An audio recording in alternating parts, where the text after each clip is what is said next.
పొలం పచ్చడి.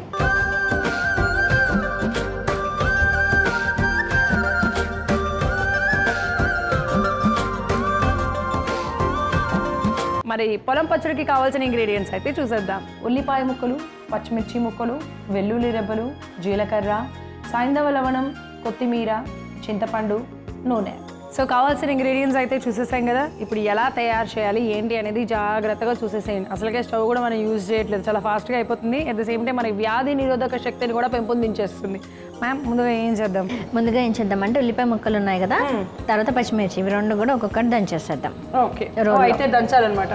ఎస్, రోల్లో ఇలాగా దంచి పచ్చడి తయారు చేస్తే చాలా బాగుంటుంది అని అంటారు చాలామంది. కాకపోతే కొంతమంది రెగ్యులర్గా మిక్సీ జార్లో వాడే వాళ్ళు ఏమనుకుంటారంటే ఏముంది అన్నీ కలిపి వేస్తాం, దీంట్లో వేస్తాం, దాంట్లో వేస్తాము, ఏముంది అని అనుకుంటారు. కానీ బట్ దంచేది ఇది మనం కచ్చా పచ్చగా దంచితే, అది కూడా రోట్లో దంచితే ఆ టేస్ట్ అనేది చాలా చాలా డిఫరెన్స్ వస్తుంది. ఒకసారి ట్రై చేసి చూడండి, అప్పుడు మీకే అర్థమవుతుంది. ఇలా తయారు చేస్తే మంచిది కూడా కదా ఆరోగ్యానికి. ఎందుకంటే రోటీకి మనము అంటించడం వల్ల, అంటే రోటీ యొక్క స్పర్శ మన ఇంగ్రీడియంట్స్కి మనం తీసుకున్న ఆహార పదార్థాలకు తగిలినప్పుడు, దాని మీద చక్కగా నూరినప్పుడు ఆ రోటీలో ఉండేటువంటి క్వాలిటీస్ కూడా వస్తాయన్నమాట. అంటే పాజిటివ్నెస్సే వస్తుందన్నమాట. ఈ రోల్ కూడా మనం ఎక్కడ పడితే అక్కడ తయారు చేసింది కాదనమాట. స్టోన్ దానికి ఒక స్పెసిఫిక్ క్వాలిటీ కూడా ఉంటుంది. పాలరాయిని కూడా తీసుకోవచ్చు మనం. తర్వాత ఈ స్టోన్ అనేటువంటిది ప్రిఫర్ చేసి తయారు చేసేది. ఓకే, సో ఇవంతా మెత్తగా నూరా. ఇంకా వీటిలో ఏ ఇంగ్రీడియంట్స్ ఏమంటారు అంటే ఇంకొక విషయం ఏంటంటే, ఐస్ క్రీమ్ కూడా నార్మల్గా చేసినప్పటికీ ఆ స్టోన్ తోటి బీట్ చేసిన ఐస్ క్రీమ్ కూడా డిఫరెన్స్ ఉంటుంది సార్. సో సిమిలర్ ఎక్స్పీరియన్స్ అని చెప్పొచ్చు. ఓకే, సో ఐస్ క్రీమ్తో చెప్తే పిల్లలు కూడా తింటారు. ఓకే, ఇంకా దీంట్లో ఇంకా ఏ ఇంగ్రీడియంట్స్? వెల్లుల్లి కూడా వేసేయాలి. వెల్లుల్లి కూడా మొత్తం వేసేద్దామా? నేను అన్ని కొంచెంగా వేస్తున్నాను. సో దట్ ఏంటంటే మెల్లిమెల్లిగా రోట్లో కాబట్టి మనం ఫస్ట్ కొంచెం వేసి నలిగిన తర్వాత మిగతా వేయాలి. జీలకర్ర కూడా ఇప్పుడు వేసేనా? కొంచెం ఒక్కొక్క ఇంగ్రీడియంట్ నల్లగొట్టుకుంటూ మనం దంచుకోవాలి. యా, సో ఇది వేసి నేను ఈ లోపల దంచుతూ ఉంటాను. మేడం, మీరు అసలు దీనివల్ల ఎటువంటి ఉపయోగాలు ఉన్నాయి, ఎవరెవరు తీసుకోవచ్చు అనే విషయం చెప్పండి. సో ఈ రోటి పచ్చడి మనం ఏదైతే తయారు చేస్తున్నామో ముఖ్యంగా మన రోగనిరోధక శక్తిని పెంపొందించడానికి, అలానే మనకి కావాల్సినటువంటి అన్ని విటమిన్స్ అంటే దోషాలన్నింటినీ కూడా సమతుల్యంగా ఉంచడానికి ఈ మన పొలం పచ్చడి చాలా ఉపయుక్తంగా ఉంటుందన్నమాట. అంటే మనం యూజ్ చేసే పదార్థాలన్నీ కూడా మనం రోజు వాడేటివే. మనం వాడేది ఉల్లిపాయ, తర్వాత వెల్లుల్లి, పచ్చిమిర్చి, ఇవి మెయిన్గా మనం వాడుతున్నాం కదా. వీటిల్లో కొలెస్ట్రాల్ లెవెల్స్ని తగ్గించేటువంటి వెల్లుల్లి, అలానే ఉల్లిపాయలో మనకి చాలామందికి తెలియదు, ఉల్లిపాయ రసాన్ని కొంచెం గోరువెచ్చని నీళ్ళలో మనము కలుపుకొని ఒక 2 స్పూన్స్ గోరువెచ్చని నీళ్ళలో కలుపుకొని తాగినప్పటికి కూడా మనకి రక్తం శుద్ధిగా అవుతుంది. అలానే పైల్స్ కూడా ప్రాబ్లం కూడా తగ్గుతుంది అనమాట. అంటే నొప్పిని హరించే ప్రాపర్టీ మనకి ఉల్లిపాయలో బాగా ఉంటుంది. ఓకే, అది కట్ చేసేటప్పుడు మన కళ్ళ నీళ్ళు పెట్టినప్పటికి కూడా సెన్సిటివ్నెస్ అనేటువంటిది క్రియేట్ అవుతుంది. ఇంకా కళ్ళలో ఉన్నటువంటి డస్ట్ అవన్నీ కూడా పోతాయి అనమాట. సో చూసారా ఎలా దంచాను? ఆ ఉల్లిపాయ ముక్కలు మనకు కొంచెం కనిపిస్తున్నాయి అట్లా. ఎట్ ది సేమ్ టైం ఆ పచ్చిమిర్చీలు కూడా మనం రోట్లో దంచుకున్నాం కాబట్టి అలా కొద్దిగా అట్లా కొన్ని కనిపిస్తూ కొన్ని మెత్తగా దంచి అట్లా అయిందనమాట. సో ఇలా దంచుకొని తింటేనే బాగుంటుంది. ఇంకా దీంట్లో ఏమైనా ఇంగ్రీడియంట్స్? కొత్తిమీర కూడా వేసేద్దాం. కొత్తిమీర, సైంధవ లవణం. ఓకే, కొత్తిమీర హాఫ్ అయినా మొత్తం వేసైనా? హాఫ్ వేయండి.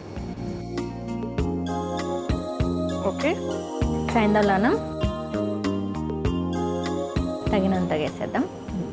మనం ఏమంటారు, చింతపండుని కొంచెం రసంలాగా చేసుకున్నాం కదా, అది 1 స్పూన్ వేసేసుకున్నాం. ఇది 1 స్పూనా? అంటే దీనికి సరిపడా అదే కొంచెం మనకు తినే పచ్చడికి సరిపడా వేసేసుకోవాలి అంటే సైంధవ లవణం, చింతపండు రసం.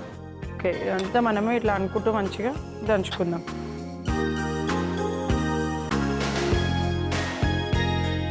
సో ఇలా దంచుకోవడం అనేది కొంచెం టైం టేకింగ్, అబ్బా కష్టము అని అనుకోకుండా దంచుకుంటే మీరు ఇలా తయారు చేసుకుంటే చాలా బాగుంటుంది.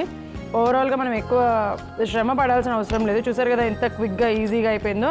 ఓకే, సో మ్యామ్ సరిపోతుందా? సరిపోతుంది. యా, ఇప్పుడు ఇది మనం ఒక బౌల్లోకి తీసేసుకుందాం.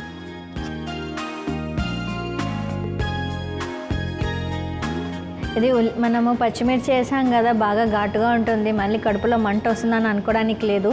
ఎందుకంటే మనం యూస్ చేసినటువంటి మనం వాడుకున్న ఇంగ్రీడియంట్స్ అన్నీ కూడా మనకు అసిడిటీ ప్రాబ్లమ్స్ ఉన్నాయి, ఇలా పచ్చిగా తింటే ఇంకా ఇబ్బందులు వస్తాయని మీరు అనుకోవడానికి లేదు.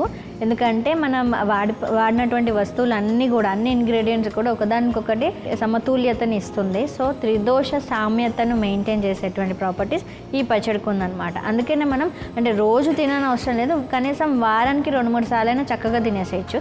అన్నంలో కలుపుకొని తింటే వేడివేడి అన్నంలో కొంచెం నెయ్యి వేసుకొని తింటే సూపర్ టేస్ట్ ఉంటుంది. అలానే మన జీర్ణాశయ శక్తిని కూడా మనకి ఉత్తేజింపజేస్తుంది. మనం ముఖ్యంగా అరుచిహరంగా అని అనుకున్నాం కదా, అంటే నోట్లో టేస్ట్ బర్డ్స్ ఏవైతే యాక్టివ్గా ఉండవు, ముఖ్యంగా ఫీవర్ వచ్చి తగ్గినప్పుడు నోరంతా చేదుగా ఉంటుంది, ఏమీ తినబుద్ధి కాదు, వీక్నెస్ ఉంటుంది, అలానే తినడానికి ఉండదు, పెట్టినది తినబుద్ధి కూడా కాదు. సో అలాంటప్పుడు ఈ పచ్చడి చేసుకొని తిన్నట్లయితే నోట్లో సలైవరీ గ్లాండ్స్ అన్నీ కూడా యాక్టివేట్ అవుతాయి, లాలాజలం మంచిగా వస్తుంది, సో హైడ్రేషన్ బాగుంటుంది, సో తీసుకున్న ఆహారం కూడా సక్రమంగా జీర్ణం అవుతుంది. ఎందుకంటే ఫుడ్ డైజెషన్ అంతా కూడా మనం ఇప్పుడు మాట్లాడుకున్నాం కదా, నోట్లో నుంచే స్టార్ట్ అవుతుంది. ఓకే, సో ఇన్ని విధాలుగా మనకు ఉపయోగపడుతుంది అన్నట్టు. ఓకే, సో సూపర్గా ఉంది. ఇంకా ఇంతేనా మ్యామ్, ఇది అయిపోయిందా? కొంచెం ఒక 1 స్పూన్ ఆయిల్ వేసేసుకుందాం పైన. అవునా,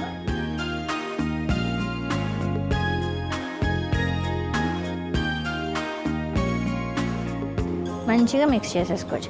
అది కాచిన ఆయిల్ వేసుకుంటే అంటే కాచినటువంటి నూనె వేసుకుంటే ఇంకా బాగుంటుంది. వీలైతే ఏ ఆయిల్ అయినా వేసేసుకోవచ్చు మనం వాడుకునేటువంటిది. సో ఇలా కారంగా అలా వేడివేడి అన్నంలో కలుపుకొని తింటే చాలా బాగుంటుంది. బేసిక్గా ఇది రుచి ఎంత బాగుంటుందో మనకి ఇమ్యూనిటీ బూస్టర్గా, అంటే మన వ్యాధి నిరోధక శక్తిని పెంచే విధంగా కూడా అంతే పనిచేస్తుంది.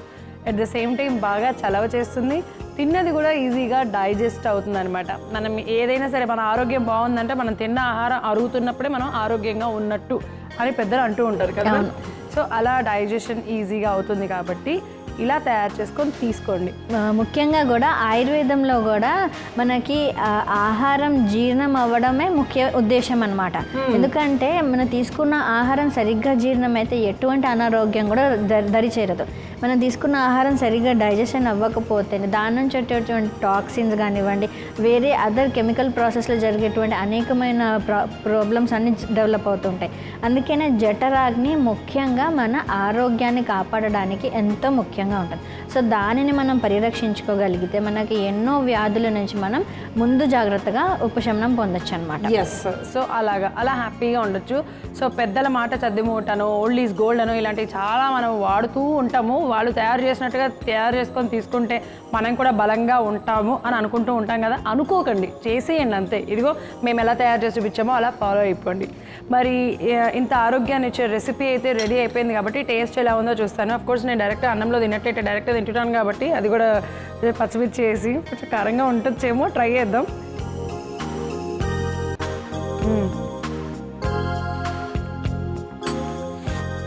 కారంగా పుల్లగా నిజంగా మేడం చెప్పినట్టు ఆ వేడివేడి అన్నంలో ఒక 2-3 స్పూన్లు నెయ్యి వేసుకొని తింటే మాత్రం అల్టిమేట్ ఉంటుంది, చాలా బాగుంటుంది. మరి ఇంత ఆరోగ్యాన్ని అందరికీ అందించే రెసిపీ, కావాల్సిన పదార్థాలు, తయారు చేసే విధానం మరొకసారి మీకోసం. పొలం పచ్చడి తయారు చేసుకోవడానికి కావాల్సిన పదార్థాలు: ఉల్లిపాయ ముక్కలు, పచ్చిమిర్చి ముక్కలు, వెల్లుల్లి రెబ్బలు, జీలకర్ర, సైంధవ లవణం, కొత్తిమీర, చింతపండు, నూనె. పొలం పచ్చడి తయారు చేసుకునే విధానం: ముందుగా కల్వం తీసుకొని అందులో ఉల్లిపాయ ముక్కలు, పచ్చిమిర్చి ముక్కలు, వెల్లుల్లి రెబ్బలు, 1 చెంచా జీలకర్ర, కొత్తిమీర, రుచికి సరిపడా సైంధవ లవణం, 2 చెంచాల చింతపండు రసం ఒకదాని తరువాత ఒకటి వేసుకొని మెత్తగా దంచుకొని కొద్దిగా నూనెను కూడా వేసి కలుపుకొని తీసుకుంటే రోగ నిరోధక శక్తిని పెంచి శరీరంలో ఉండే అన్ని దోషాలను సమతుల్యంగా ఉంచే పొలం పచ్చడి రెడీ.